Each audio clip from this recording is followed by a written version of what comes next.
The Kites and the Crows. One day Koongaroo, Sultan of the Crows, sent a letter to Mwaiwei, Sultan of the Kites, containing these few words: "I want you folks to be my soldiers."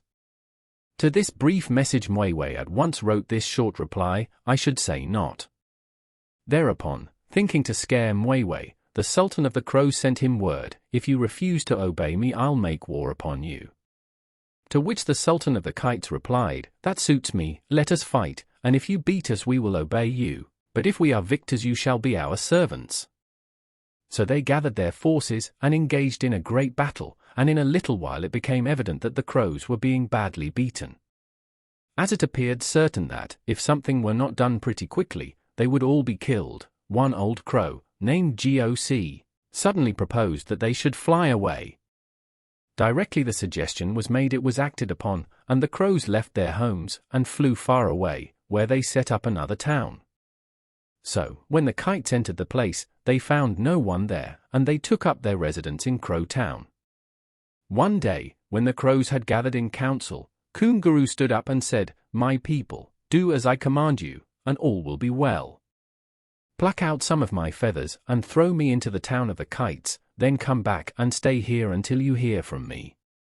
Without argument or questioning, the crows obeyed their sultan's command. Koongaroo had lain in the street but a short time when some passing Kites saw him and inquired threateningly, "What are you doing here in our town?"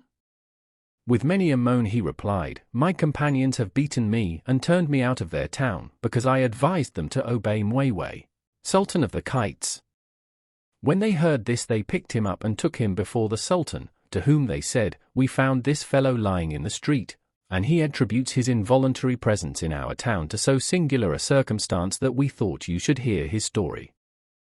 Koongaroo was then bidden to repeat his statement, which he did, adding the remark that, much as he had suffered, he still held to his opinion that Mwaiwei was his rightful sultan.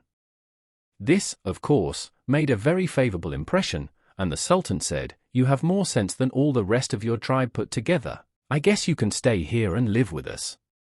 So Koongaroo, expressing much gratitude, settled down, apparently, to spend the remainder of his life with the Kites.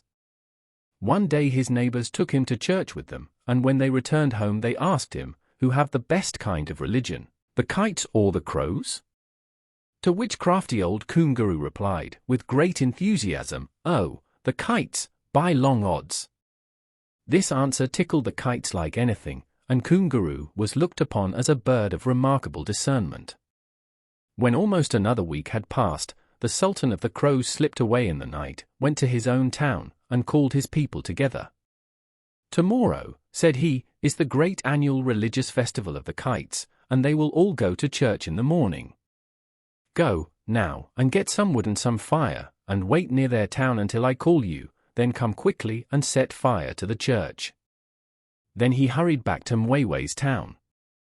The crows were very busy indeed all that night, and by dawn they had an abundance of wood and fire at hand, and were lying in wait near the town of their victorious enemies. So in the morning every Kite went to church. There was not one person left at home except old Koongaroo. When his neighbors called for him they found him lying down. "Why," they exclaimed with surprise, "are you not going to church today?" "Oh," said he, "I wish I could, but my stomach aches so badly I can't move." And he groaned dreadfully. "Ah, poor fellow," said they, "you will be better in bed," and they left him to himself. As soon as everybody was out of sight, he flew swiftly to his soldiers and cried, "Come on, they're all in the church." Then they all crept quickly but quietly to the church, and while some piled wood about the door, others applied fire.